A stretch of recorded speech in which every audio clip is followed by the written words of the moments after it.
Welcome to Making Memories. I'm Lynda Wright at Randolph-Macon College. Today is March the 6th, 2024.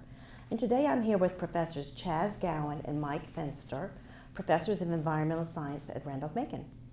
To get things started, I'm going to ask you both to introduce yourselves, give us a little bit of background, and tell us how and when you came to the college. So I'm going to do it one at a time, but you can go as long as you like. And I'm going to start with you, Chaz. Hi, folks. I'm Chaz Gowan. I arrived at the college in '96 to teach both in the biology department and the environmental studies program. In fact, I was the first person hired by the college who had time dedicated specifically to environmental studies, half-time environmental studies. I've been like that since I've been here. Moved here from Colorado, where I got my PhD at Colorado State. Before that, I worked professionally for a consulting firm in Seattle, working on hydroelectric impact on salmon. Michigan State, go Spartans, before that for a master's degree, also working on trout. Got my undergrad degree from the State University of New York, College of Environmental Science and Forestry in Syracuse. And I grew up in New Jersey, spent my first 18 years in South Jersey. Go Eagles, go Phillies, go Flyers. So I like to think of it as one lap around the country. Started in Jersey, New York, Michigan, Seattle, Colorado, Virginia since then. Great, thank you. Mike Fenster. All right, good morning. I am Mike Fenster. I am a coastal geologist by training. I arrived to the college in 1998 as a visiting professor, hired as part-time by Brian Moores and Chaz Gowan, my colleague here. I'll interject. This is the one-year anniversary of Brian's death, and Brian hired both of us. So it's kind of a sad day, actually, but maybe very appropriate for this interview. Yeah, Brian was certainly a founder of environmental studies at the college, environmental science, and we think very fondly of him, obviously. So I started as a visitor in '98, and then while I was here, the environmental studies program people decided to conduct a search for a full-time tenure-track person, and I was a candidate for the position and obviously got the position. I ran that search, and it continues to be the biggest professional mistake I've ever made. Yeah, Chaz and I, you probably get some good laughs in today, hopefully. We are work spouses. We love each other to death, and we still work together for quite a long time, 25 years, I believe. And where did you come from? Yeah, so I came from University of Virginia, is where I did my postdoctoral research in coastal geology. And before that, I got my PhD in Boston University. And before that, a master's degree and a Bachelor of Science degree at the University of Mississippi. University of Mississippi, the bachelor's degree was in environmental geology. And then while there, every geologist in the United States and gets a geology degree is required to do a field studies course, and I did an 8-week field studies course through Boston University, which is how I discovered them. And they had a week-long component of that 8 weeks doing coastal science work on beaches, and I fell in love with it. Interviewed with who later and ultimately became my PhD advisor, and took the PhD at Boston University. So lived in the South, then up to the North, and then right here in the sweet spot in Virginia. Great. So you came as a visitor, and so tell us about the biology department when you first arrived. You mentioned Brian Moores, but who were some of the faculty in it and how that evolved? And then we're going to talk about the environmental studies component. But talk about biology for a minute. Yep, okay. So I actually arrived as a full-time tenure-track professor in '96. And biology was my home department. Interdisciplinary programs like environmental studies, each faculty member has a home department, so bio was mine. and Wallace Martin was chair. What a wonderful human being. I'll tell a little story about him. It was, I got on the campus, arrived on campus. I went to what they told me was my office, and I opened the door, and there was someone under my desk. All I could see was a derriere sticking out from under the desk. And I said, hello? And the person backed out, and it was Wallace. And I said, hi, Wallace. Why are you under my desk? And he said, well, they were supposed to hook your phone up, but they didn't do it, so I'm doing it. And he literally was hooking wires together with twist ties and stuff. And, right there, that tells you a lot about Wallace. Tells you a lot about the college. Yeah. But he was just that kind of person. He really wanted everything to go right for you. He always was ready to pitch in, still remains a dear friend. So at the time I arrived, see if I can remember everybody, it was Wallace Martin, Barry Knisley, who remains a fantastic friend, Russ Shea, who unfortunately passed away, probably more than 10 years ago now. Pat Demente, Elsa Falls, Art Conway, Bruce King. I think I have hit everybody there. Each characters in their own way. They were all pretty deep in their careers at that point. I think Russ was probably the youngest, and every one of them in their own way were just fantastic mentors for somebody brand new and trying to figure out which end was up.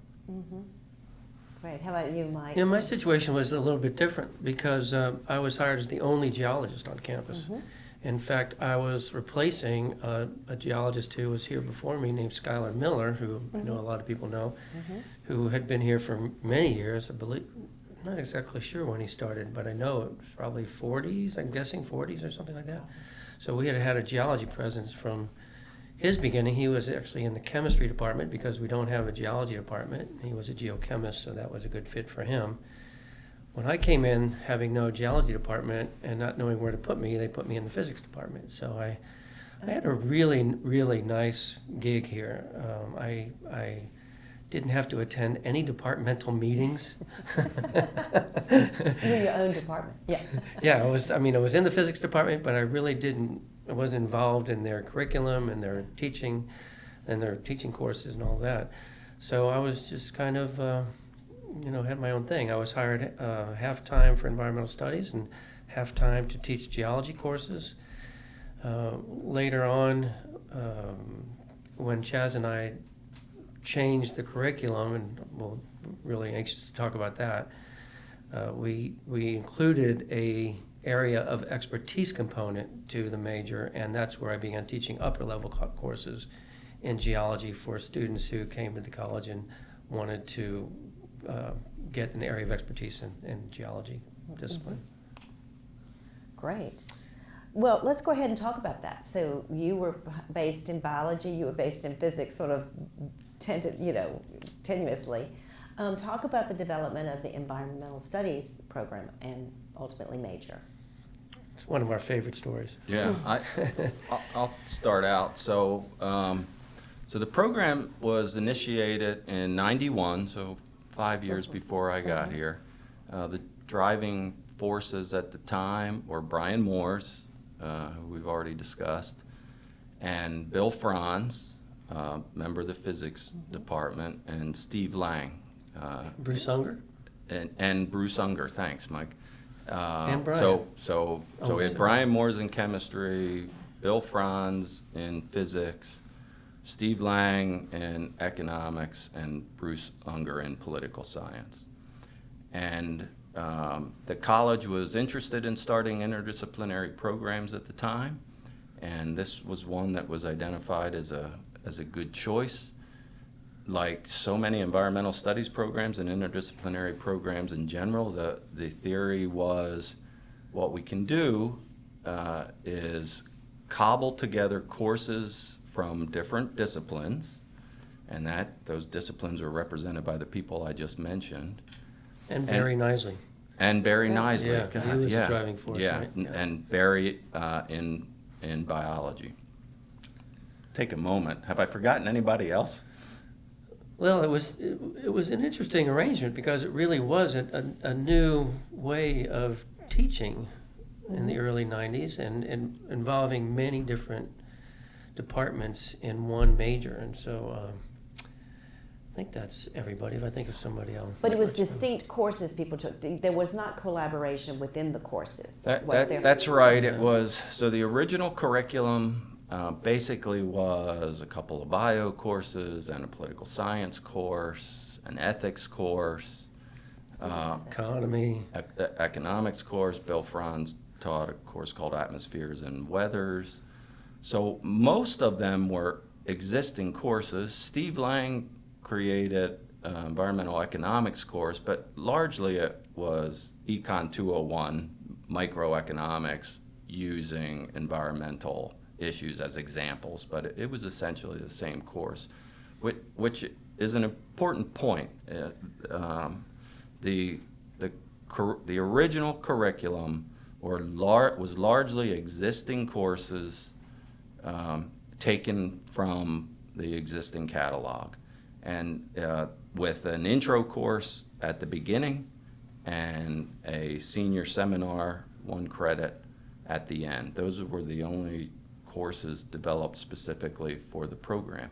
And that obviously is a very economical way to say, we have a new major, come here for environmental studies, because really you're not spending much in the way of new dollars. You're just cobbling together what was existing.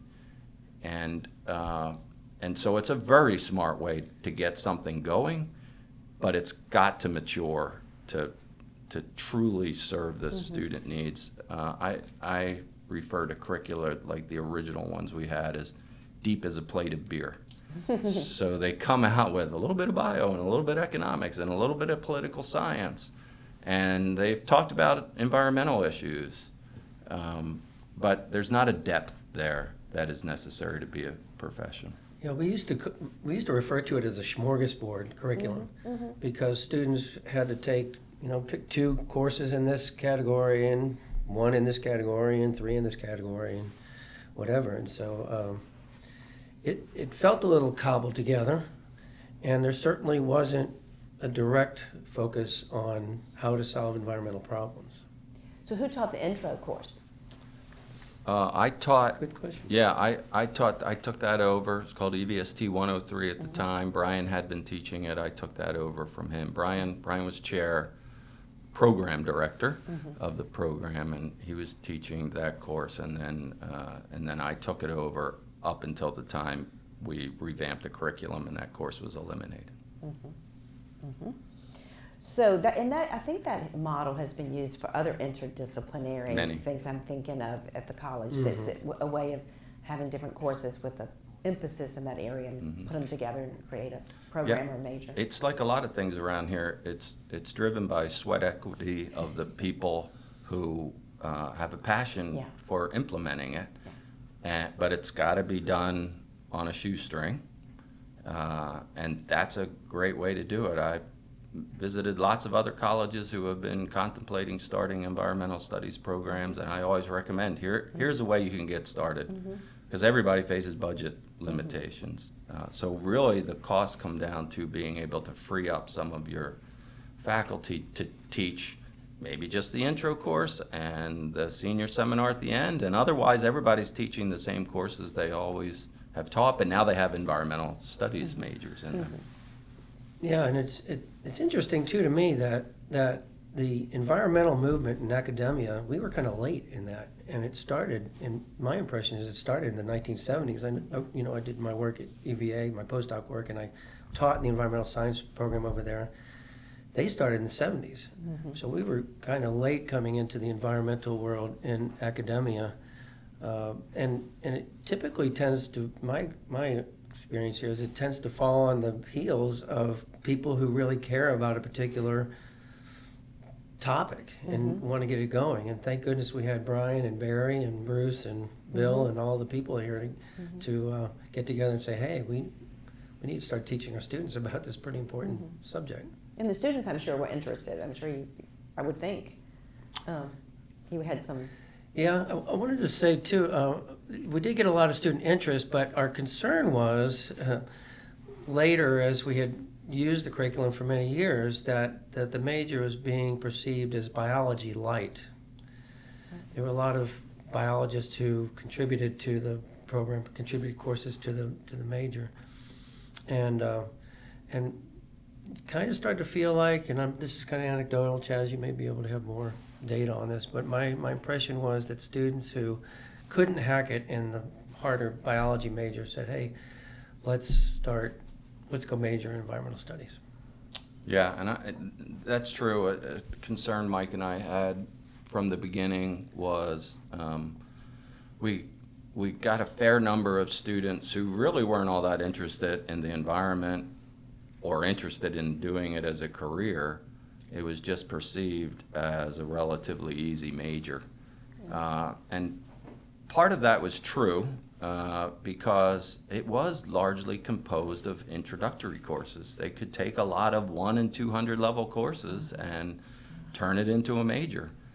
Part of it was a misperception. Students would, I joke, but they kind of came in with the attitude of, if I just say I love whales and I recycle, then I get an A. And I want to get a high GPA in college, so this is a way to do it. That perception was wrong. The classes were not all that easy.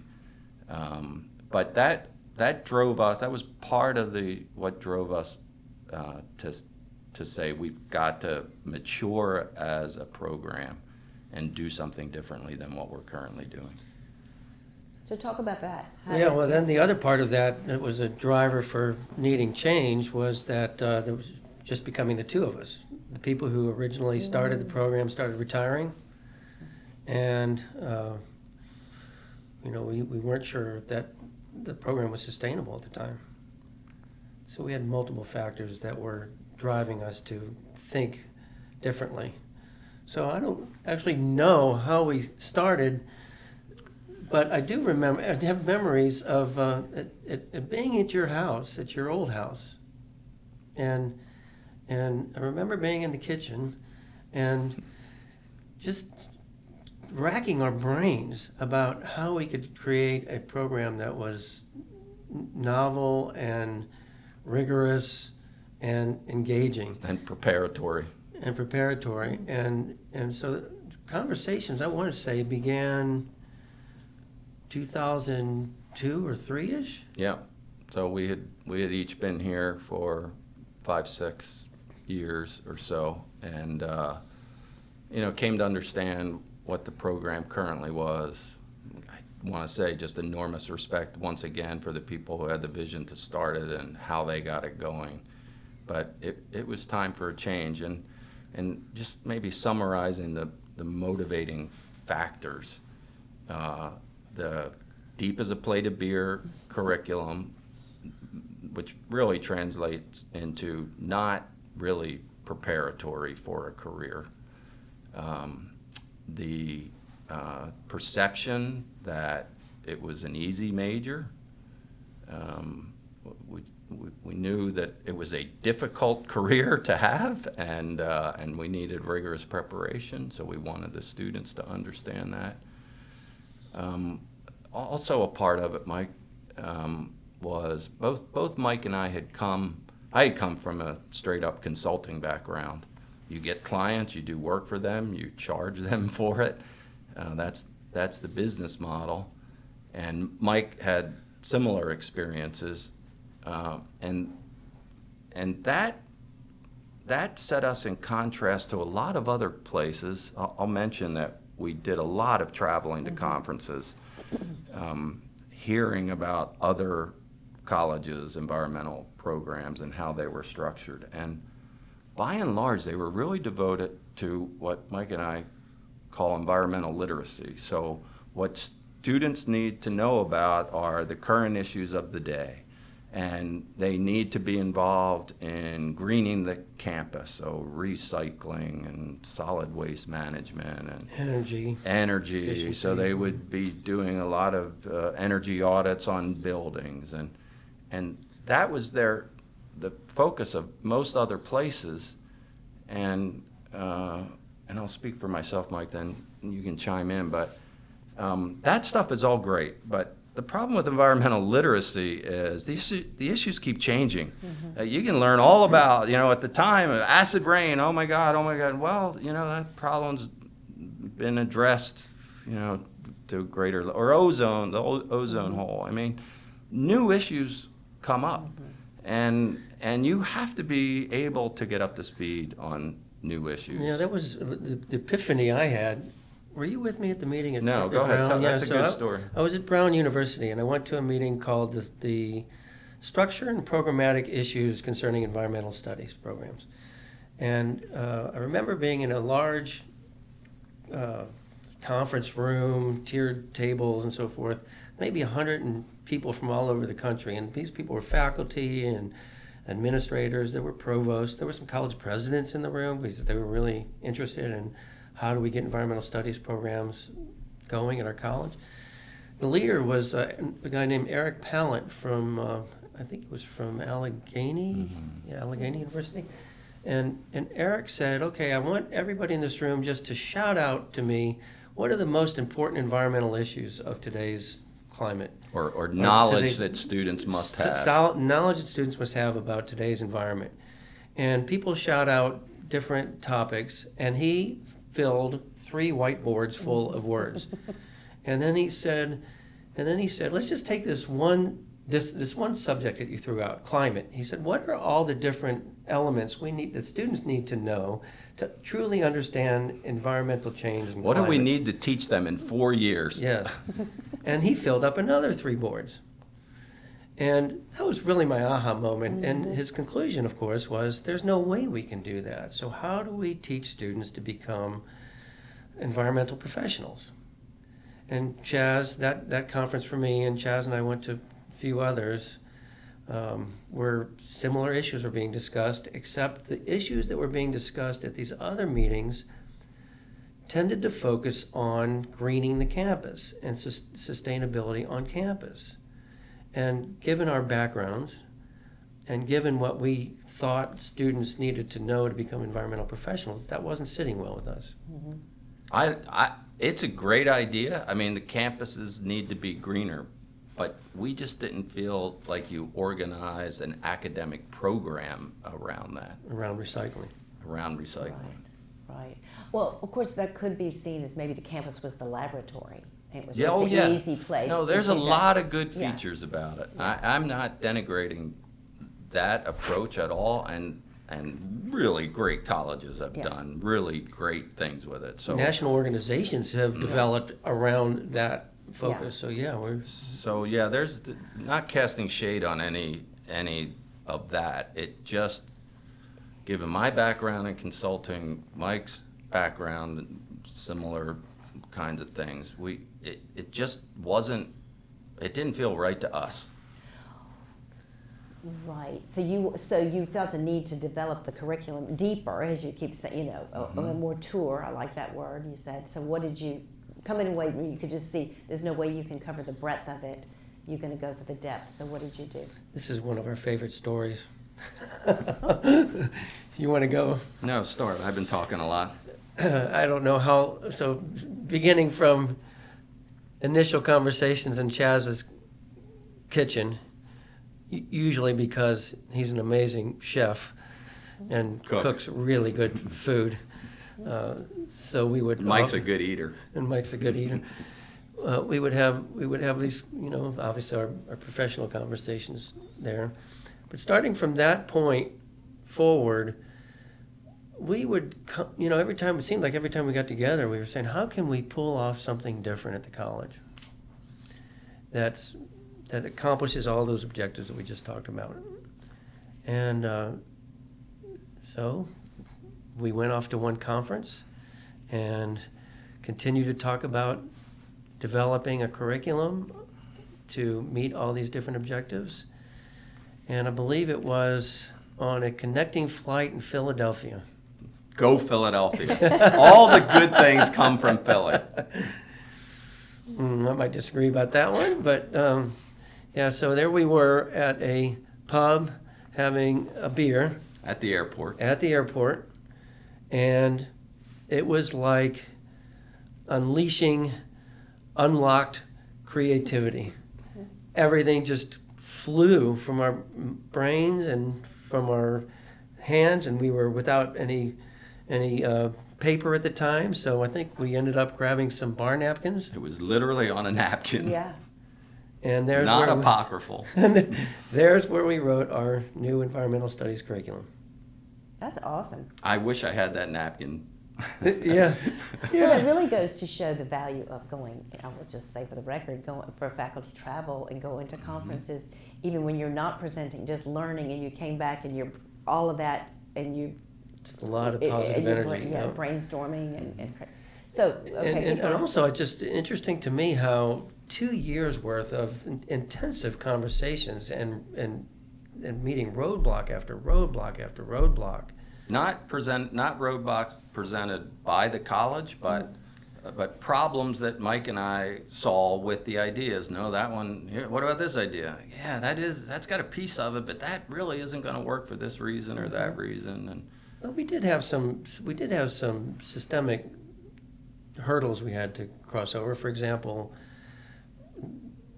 teaching resources. You know, our teaching commitments at the college, we had to work that into our existing teaching loads, and that was not a trivial problem to undertake. And although a lot of people around campus were interested in environmental issues, maybe had a inclination to participate, to contribute courses, the fact of the matter is their teaching loads were already packed with meeting their home department needs.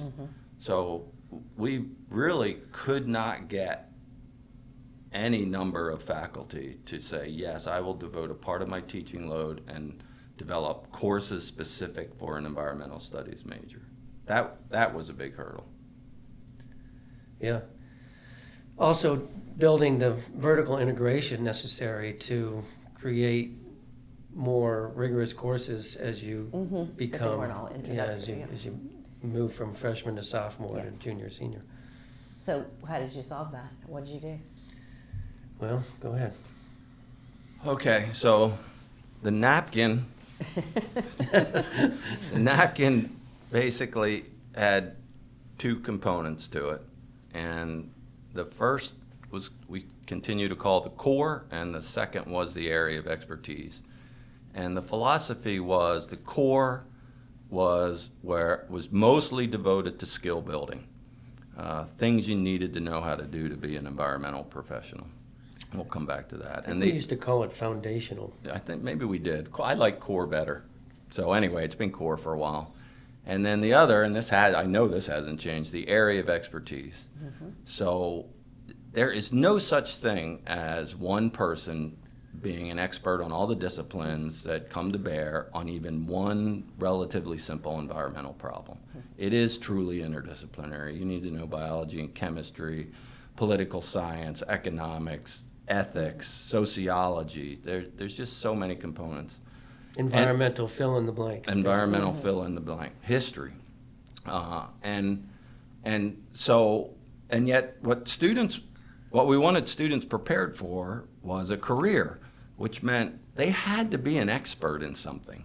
They couldn't just be a generalist. And so the area of expertise was basically required students to go to another major, another program, and take what amounts to somewhere between a minor and a major number of credits, and not including the intro courses to that major or minor, but so a lot of 15 credit hours in that discipline, in that specific discipline, and then we will count them as environmental studies courses. And the objective is that is where they reflect their career goal. Do I want to be an environmental biologist, an environmental mathematician, statistician, an environmental economist, an environmental lawyer, an environmental policy analyst, an environmental sociologist. I mean, the list goes on. So that's where they're supposed to take courses that truly reflect their career goals, so they are an expert, at least as much as an undergrad is an expert in something. So they pick their area of expertise to reflect their career goal. Yeah, you had to be, we realized students had to be good at something. Specific. And that also, that took our plate of beer curriculum and still provided students with a lot of electives, but now they had to be within one specific discipline. So there was going to be depth in that one area. And it also helped solve the problem of we didn't have other faculty who could contribute. So if they're in the regular bio courses becoming experts in biology, they're just another student in those regular biology courses. So we didn't have to get faculty to commit teaching time specifically to the environment, and yet students were gaining an expertise that would serve them in their career. Yeah. So Why don't you do the core? The original intent was to take that knowledge and that you're gaining in your area of expertise and bring that into the core, and is pretty, we think, is a pretty novel way. This is the part that's really different. Yeah. Well, the beauty of sitting down with a blank piece of paper when you're developing a curriculum is you can just ask the question, what do students need to become environmental professionals? And what we came up with was things that are in common to general education at a university or college. They need to learn how to write. They need to learn how to speak. They need to learn about the ethics of environmental problems. They need to learn about the policies and laws associated with environmental issues. I know Chaz is fond of saying, I've heard him say at least before, there wouldn't be any environmental problems if we didn't have policies and laws and regulations. So that was an important component of the core. And then we also realized at the time this emerging technology called Geographic Information Systems, GIS, was getting hot, and that was a major skill that was needed by environmental professionals. And not many colleges and universities were actually teaching GIS courses at the time. Not at the undergraduate level. Yeah, and GIS was kind of a certification or a collection of courses, sometimes a master's degree. So I think we were kind of on the leading edge of getting GIS into the undergraduate curriculum. And then the hallmark of our program were what we call these environmental problem So far solving you've courses. buried the lead. Well, I'm saving the best for last. There you go. Okay. Go. Okay. The hallmark was. Yeah, so Yes. you get all your tools, you put your tools in the toolbox, but the hallmark was really how do you take these tools that we're getting in the curriculum and this expertise from this other component, and how do we solve environmental problems, real environmental problems. And so we came up with environmental problem solving 1, environmental problem solving 2, and environmental problem solving 3. Very creative. I want to interject Yeah, here please. and this is the genesis of the napkin. Really, this is where the napkin, the curriculum started. We said, all right, as Mike said, what do students need? And the first thing we identified was they need to be able to work in interdisciplinary teams on problems that at first they don't know much about. They need to be able to start from scratch on an issue, work in teams, and develop analyses that drive good decisions. And so we said, well, what do they need to do that? The first thing we got to was, well, they had to be an expert in something. They can't know everything. So these interdisciplinary teams have to be composed of people with different disciplines. So that's what led to the area of expertise. And then we came back to, okay, how do we actually get students to develop their skills in environmental problem solving? And that was environmental problem solving 1, 2, and 3. Yeah, So- the way we we utilized those courses was constructing this vertical integration system where we had students take the first problem-solving course as a freshman, so that was the gateway course into the major, and then the other two occurred in their junior and senior years. And the juniors and seniors took the course together at the same time. Our original intent, which didn't end up working so well, but our original intent was that the seniors who've gone through the process twice could mentor the juniors who've only gone through it once. What we found instead was many times there were a lot of good juniors who were sometimes better than the seniors at the skill sets. And so anyway, we kept it like that. And It's still good to have them all together. it's still good to have them all together. When we've been doing this since 2005, by the way. Oh, wait, get to the meat. Yeah, okay, so What are these courses? yeah, so these courses are, they involve a client. Chaz and I spend a lot of time identifying a good client for these courses. Off-campus client. Off-campus client. The client comes in and pitches a problem to the students. A real problem they're having at that moment. And the students take about a month to get up to speed on the nature of the problem. The client returns back to class after presenting the problem to the students. After a month, the client comes back and the students present a scope of work or a proposal to the client that basically says, this is what we aim to do to address the issues that you brought to us the first week of class. To get you answers. To get you answers. And the students spend all the rest of the semester working on the problem, doing the data collection, doing the analysis, whatever the client needs. We often maintain communication between the students and the client during the semester if there's questions or concerns that come up. And at the end of the semester, the client comes back and the students make a presentation orally to the client, and they then submit a written report to the client. So it very much is a consulting model. We're working for the client. As Mike said, the client comes in the beginning of the semester. They present a formal RFP, a request for proposal. So that simply describes, from the client's perspective, here's who I am, here are the issues I'm facing, the questions I have, the information I need. And so that request for proposal is where the class starts. I'll say a few things about that. Mike talked about, yes, we have to develop these clients every semester. And by the way, we've been teaching these courses every semester for now 19 years. I remember that our biggest concern was, where are we going to Find keep clients every semester? Well, it turns out if you offer somebody 25 talented college students to work for free, It wasn't that hard. you can find them. But what we purposely do, well, first of all, we've gotten pretty good at figuring out projects that will work well.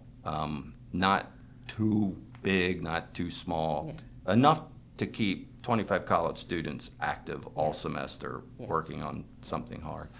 But the key feature is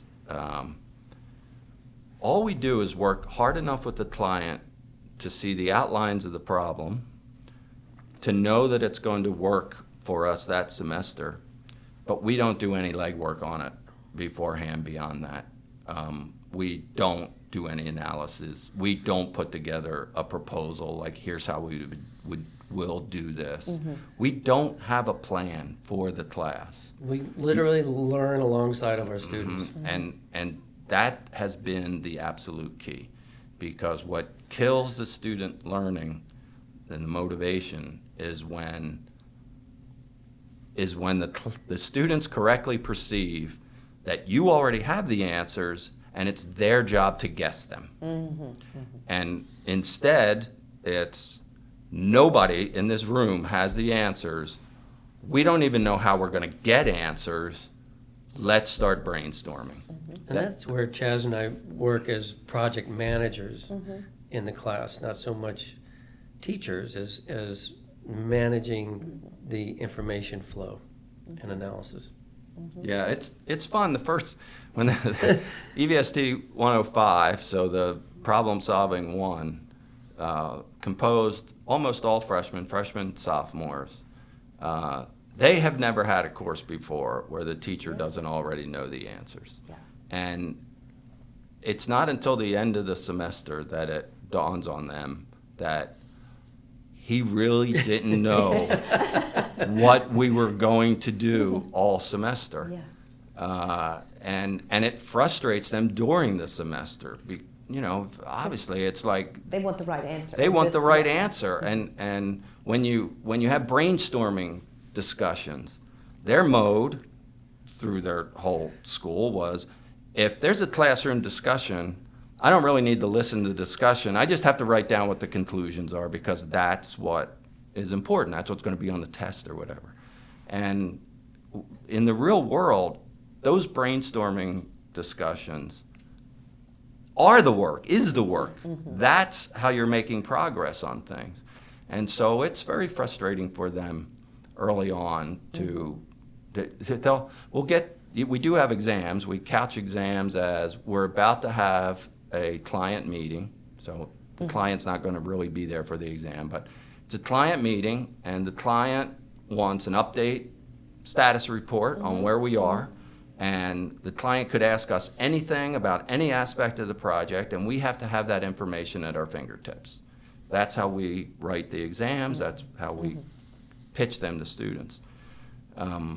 And we'll get a third of the way through the semester, and students will have no notes or sketchy notes, because there's been a lot of classroom discussion, and there's been a lot of field work, and we're collecting data and stuff.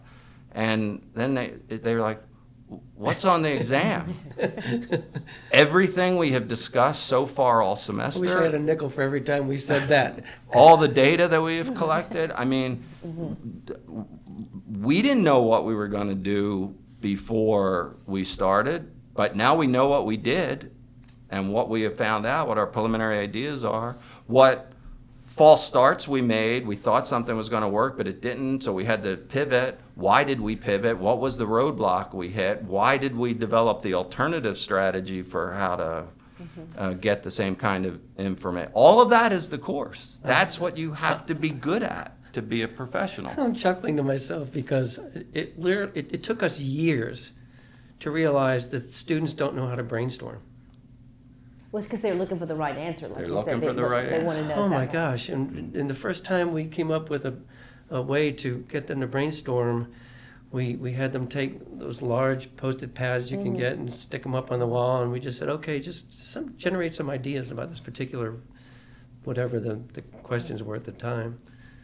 And they would stand there staring at the paper, like not knowing what to do. Or afraid of seeming silly. There's Like that, your too. first, your Yeah. first idea might, Yeah. So, or being wrong you know, because they think that's the right answer. Yeah, and you can say there are no stupid ideas all you want, and socially it's very Yeah, difficult, yeah. especially as freshmen, very difficult for them to put themselves out there. Yeah. Yeah. But that is the skill we're trying to teach. That ability to really not know much about a topic, do the background, literature search, Wikipedia, whatever it is, wherever you can get information. And we do stress peer-reviewed sources and gray literature, legitimate And teach them the sources. difference between those Teach the two. difference and how to find them and how to read them. There's a lot of skill building on information literacy. But at the end of the day, the real skill beyond that is to be able to use that in a free-form discussion in a group to come up with solutions, to come up with approaches to solving the problem. And as we've already said, the reason the brainstorming dies, or the reason these class discussions that students don't understand that's the class, is really all they want to do is listen for what we say, because we're going to tell them what we really should do or what's really important, and we don't do it in it. Because we don't know. We'll pick out, it's like, Bob, that's an interesting idea. Explain your thinking a little. And like, we'll try to, when we hear a good idea, we'll try to lead it, and we will come down to making final decisions. All right, we've all heard all of these ideas. I think this is a plan that should work, and here's why. But it is that conversation that leads up to those statements that really matters. I think one of my greatest joys and teaching rewards that I get out of these problem-solving classes is hearing the students talk at the end of the semester. Mhm. They sound, and this has been true since we first started teaching this, they sound like environmental professionals. Mhm. And they're using the language, the jargon, Mhm. in a way that demonstrates competence in this particular Mhm. topic. Mhm. And when they speak before the client at the end of the semester, they are very confident. Mhm. That It's is a- that is a it's that a is beautiful a thing. that is a conversation among peers. That Mhm. the client and the students, it sounds very much like the consulting meetings that I sat through. Wicked. Well, that is a beautiful description. You're just describing those problem-solving courses of what one of my questions or prompts for you was about something one of your colleagues said, that authentic, hands-on experiences define their teaching. So I think you just really described Yep. that's the core That's of what you do. Yeah. The secret is to know as little as the students do. And people think that we don't, we Look don't at these- really work on these, to teach these classes. But I'm telling you, it is more work for us to come into a course that way than to have spent weeks or months prepping for a Oh, class. sure, because you don't know where it's going, and It you got to be able to assess it. And it's yeah. a challenge. It keeps us interested. It keeps Yeah. us motivated and all that. Yeah. Also, just point out, I've said we've done them for 19 years. We have not repeated any. Like, these are truly new every semester. We have reused a client a couple of times, but always on a completely Different. new project. So no textbook, no lectures, there's nothing canned. Yeah. Yeah, the freshmen take the course in the fall, and the juniors and seniors take it in the spring. And Chaz and I have alternated fall intro problem-solving course every year for the freshmen. But then we team teach the juniors and seniors together. Mm-hmm. And that's been one of the greatest joys of my career here is getting to work with my colleague here. I can and, imagine. yeah, and doing all the work while he stays in the classroom and takes naps. And Well, one thing one of your colleagues asked me to ask you about is what is known among students, I guess, or faculty as the Gowan method. Oh, I have no idea. seriously? Okay. Do you have a hint on what that Okay. is? It is a tough love approach to experiments, open-ended experiments. This was a faculty colleague who said that this person likes to use an open-ended experiment. Here's an experiment. We don't know where it's going, and students are initially quite frustrated. And another student said, "Oh, well, that's the Gowan method." I think the question really is how many students have you made cry? Yeah, I know. I do have a box of tissues in my office. Oh, well, maybe you've already just. No, I mean, we have discussed that in a lot of ways. I try to combine a lot of empathy with that. And I don't know if it's my personality or not, but I think sometimes the hard ass comes across more than the empathetic person. Once students have worked with me a while, I hope that they see the empathy. They know that what I'm really trying to do is prepare them for the real world. Yeah. And in the real world, all the questions are open-ended. Yeah. And the expectations for performance are high. Yeah. And that's what I'm trying to get across to them in 4 years. Yeah. No, that was. I think that was said with great admiration. I had the impression that was the Gowan method. Well, it's true, so Yeah, I can't yeah. argue with it. Okay. Well, you really had a beautiful description of teaching, and you used the word joy many times in that last segment. So thank you. I want to mention a couple of teaching awards, and just for the record, for both of you. And if I've missed anything, please do not hesitate to brag. So Chaz, you have received the Samuel Nelson Gray Distinguished Professor Award in 2012. The Thomas Branch Award in 2004, and you were the Paul H. Warnham Professor in Biology from 2008 to 2019. All correct. And Mike, you were the Stephen H. Watts Professor in Physical Sciences from 2012 to 2022 and received the United Methodist Church Award for Exemplary Teaching in 2008. And if I missed anything... I'll throw in awards for the program that Mike and I won together. Yes. And one was, I think this was 2009 maybe, from the Soil and Water Conservation Districts in Virginia. And the second one was maybe 2018 or 19 from a York River roundtable. So these are basically professional organizations. And what distinguishes those in my mind is those were awards not for teaching. They're awards for on-the-ground environmental work we have done. And all of that was done in the context of these problem-solving courses.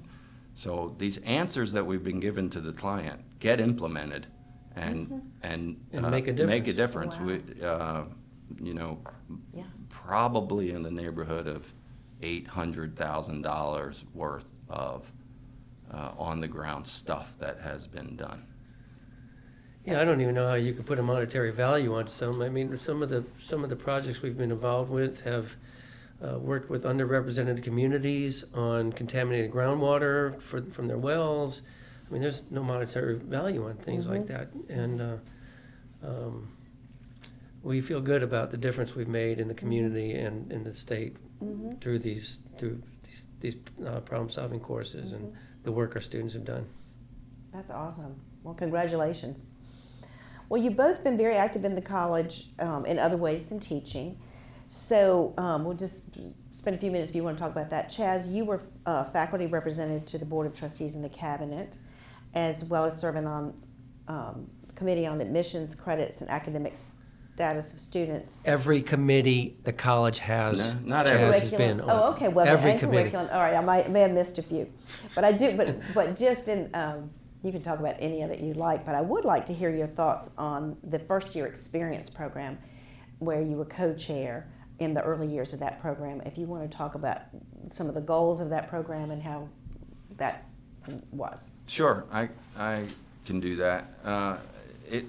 That program, so the college wanted to revamp its curriculum. It had been decades, and so I was on a committee to do that, and it became called the cornerstone of the curriculum became known as the first year experience. Then John Raboon was the driver of that early on, chair of the committee that did the curricular review, and then the first director of the first year experience. I took over after John as director. It lasted 8, 9, maybe 10 years. And I loved it. It was based on a lot of the principles that we have already discussed with the problem-solving courses. Team taught by 2 faculty, lasted a full year, involved about 30 students total, and each pair of faculty would develop a course around some topic, and you would spend the year analyzing that topic. So lots of the same. They weren't necessarily off-campus clients. Although Mike, when we taught them, we used the exact same model as we didn't teach any of them together, right? No. We would teach them separately, but we would accept that when one of us taught one of those FYC courses, we would accept that and substitute for EVST 105. In any event, it was really pedagogically cool. It was really hard to teach, and it was really hard to sustain economically, and it kind of collapsed under its own weight. So I'm disappointed about that. I was really hopeful that it would become a fixture at the college, and it just wasn't sustainable. Yeah, my first year, I came in 2005, was the first year it was fully implemented. I think it had been a pilot before that. And I thought it was so interesting hearing about that when I was interviewing the interdisciplinary aspect. And Right, but it was because all freshmen were taking it, and it was small class sizes, and for all the reasons you said, I was sorry to see that it wasn't able to. Tons of benefits, and just working with Yeah. colleagues on campus that we had not had the opportunity to do so, and actually getting some remuneration for working with our colleagues. You know, we got some startup money Yeah. to develop the courses. And the creative matchup between the incredible. disciplines was really fascinating. How just faculty teaching who wouldn't have naturally seemed like a co-teacher within that other department or whatever. Yeah, it really sparked a lot of professional relationships that we don't have another way to do that. Yeah. Well, Mike, you were a co-chair with President Lindgren on the Randolph-Macon strategic plan, which was approved in 2009, the last big one. We're about to launch another one. We have launched another strategic plan. But I wanted to know if you wanted to reflect it all on that fun process. Sure. Bob called me up one day and said, I'd like you to consider being co-chair of strategic planning with me. And boy, in the back of my head, I was thinking, I just love doing my research here at the college, and I know my research would take a hit. So I said, no, Bob, sorry. I can't do it. I just love what I do, and I'm on a roll in my research career. And then so I said no initially, and then I thought about it overnight. I said, just why don't you give me overnight and think about it just in case. And I thought, boy, this is an opportunity of a lifetime. This is an opportunity to learn from someone who you really admire and respect, and learn how things are done here at the college. And I thought that benefit was far too great, and called up the next day and said, sure, I'd love to do it. And and I was right about that. I enjoyed immensely working closely with Bob on big questions surrounding the college.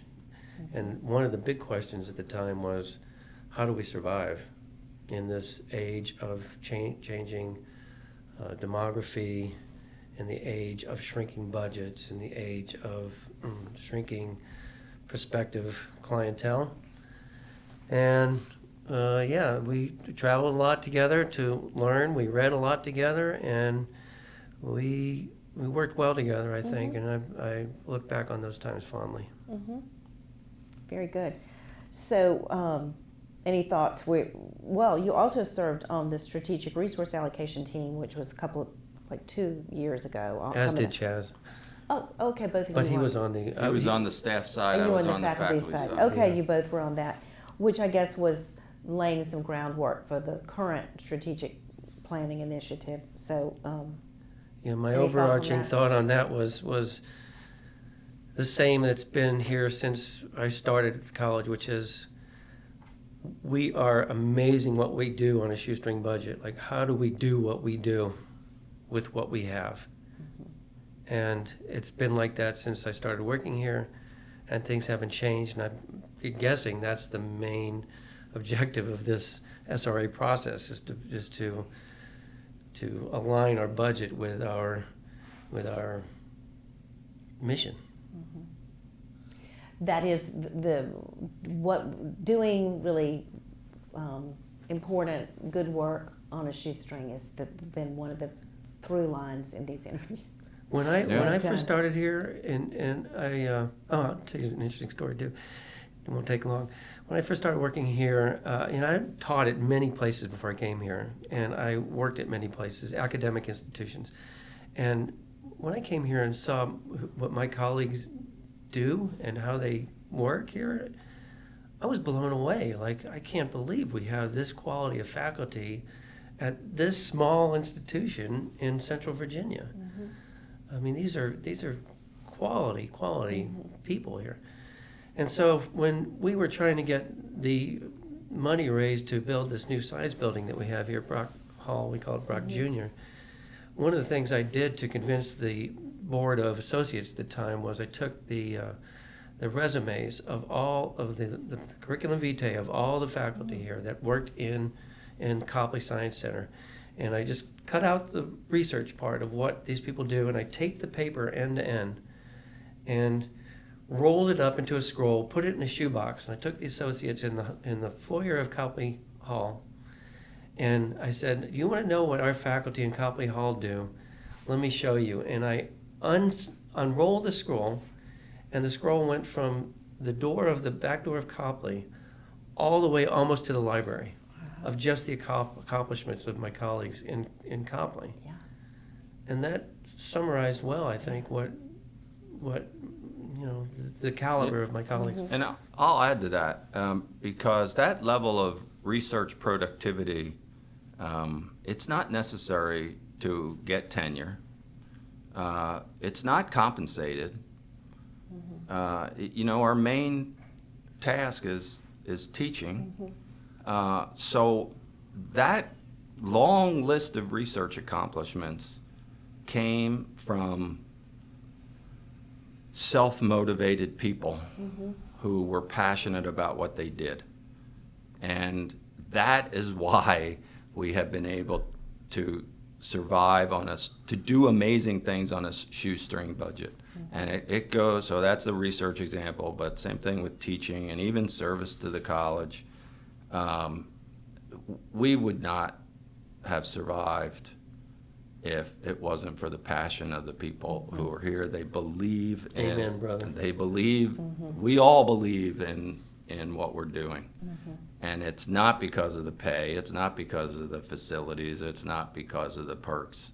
Somehow we have managed to hire people who just give a darn, intrinsically. And it's a shame we can't pay them more. The end. Yeah. Well, this has been great to have this conversation and hear all about the development of the Environmental Studies program and just the way you all work together has just, your friendship and collegiality has really shone through, and I'm really grateful for that.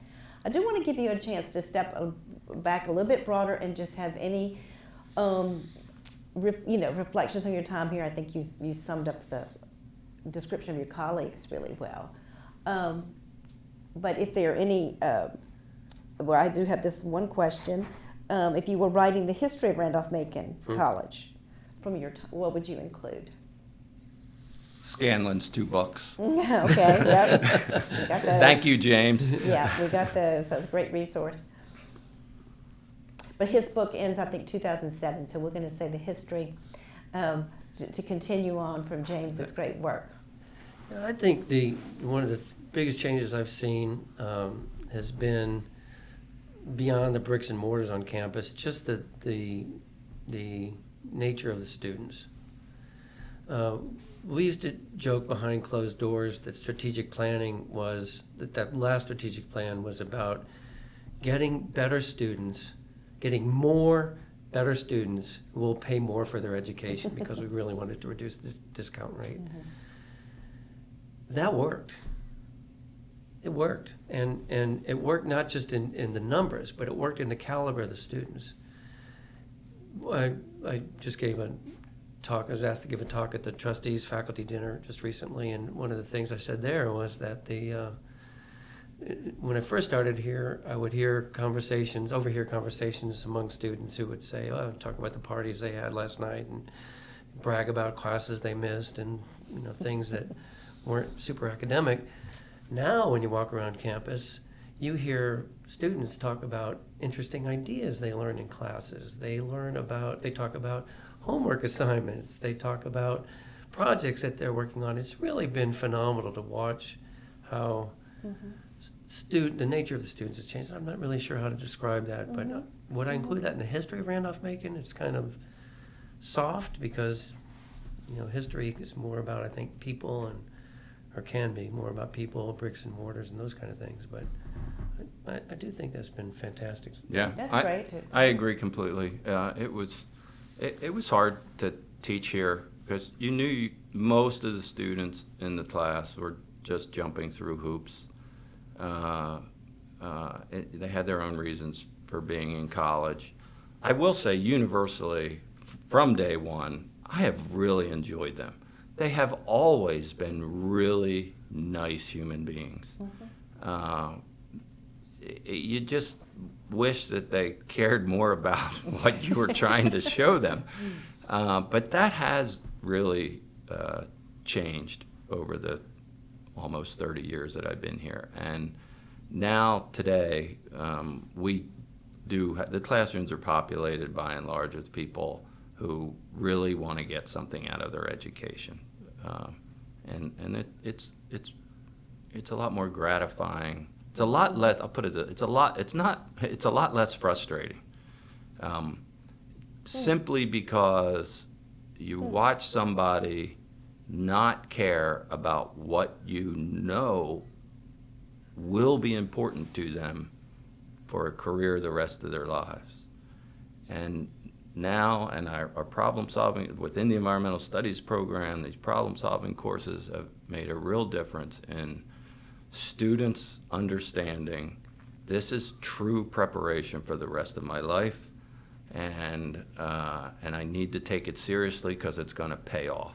It is so much more gratifying to teach students with that attitude rather than I just got to put 4 years in and get a degree, and I don't see a connection between these 4 years and the rest of my life beyond I will have a college degree. Yeah. I think, too, environmentally, we've changed in a positive direction on campus.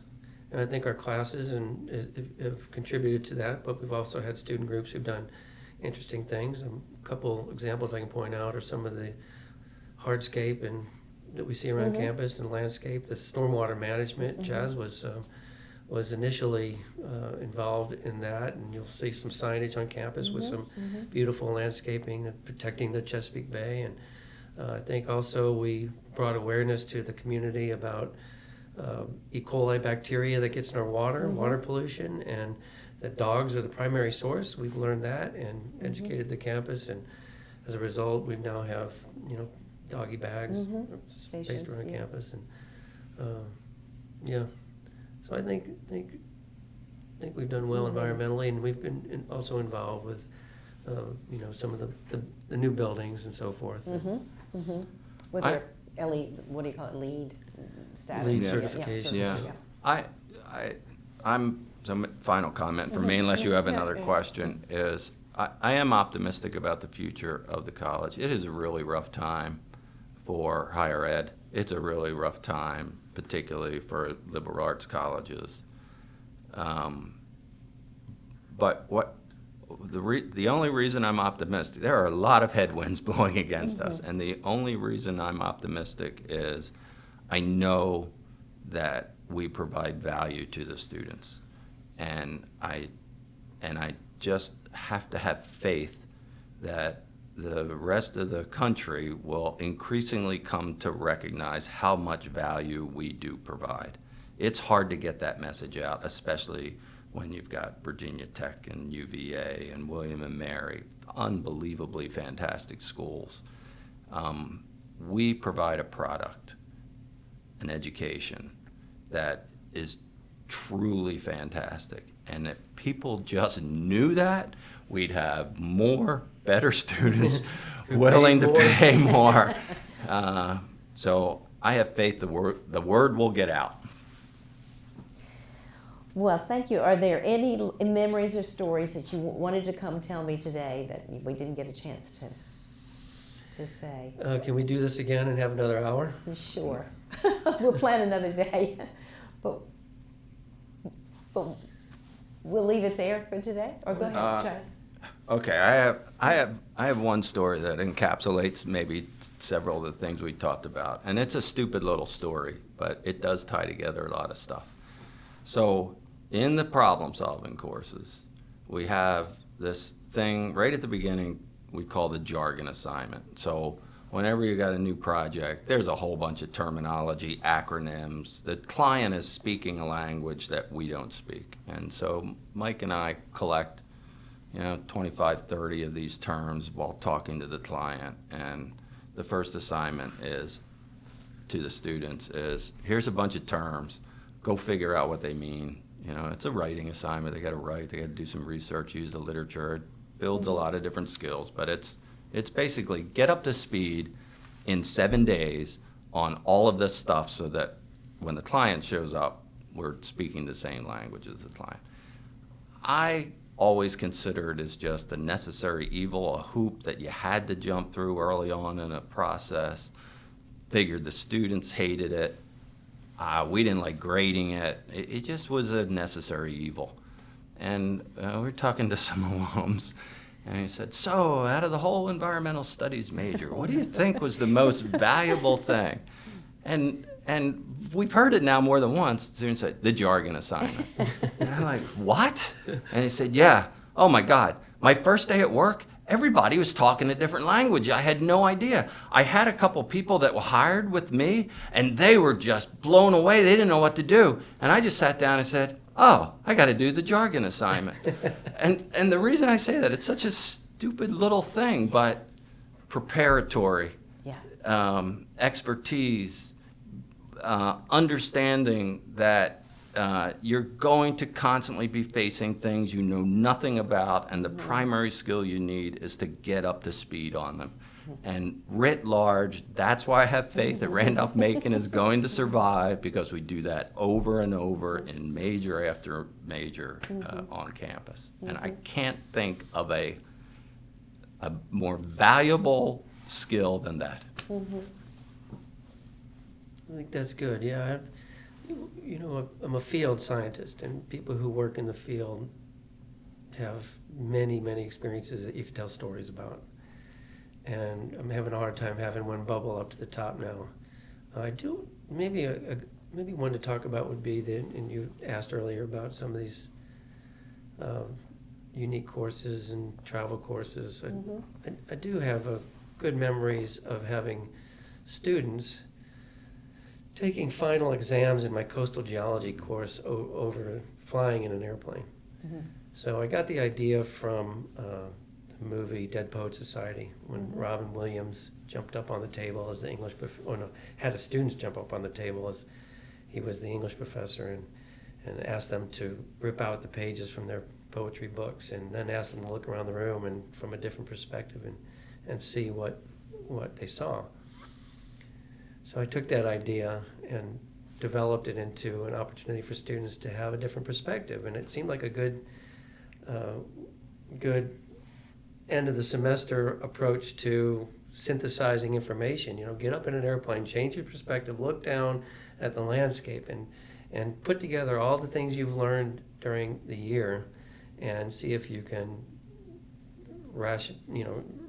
do inductive and reasoning up there in the sky. I didn't tell that to any administrator early on, because I was, don't ask, don't tell philosophy. And then Bob found out. And he brought it to my attention and said he was a little concerned, but he let me do it. Yeah, And good. so I've had great opportunities to develop creative. That is a brilliant idea, Mike. That's one of my favorite things you ever have come up with. Yeah, I don't know how I do it, but it works. Yeah. Well, Chaz Gowan and Mike Fenster, I want to thank you so much for coming to Making Memories and sharing all these memories with us. And congratulations on your upcoming retirement. Yeah. Thanks so much, Lynda. Yeah, Thank you, thanks. Lynda.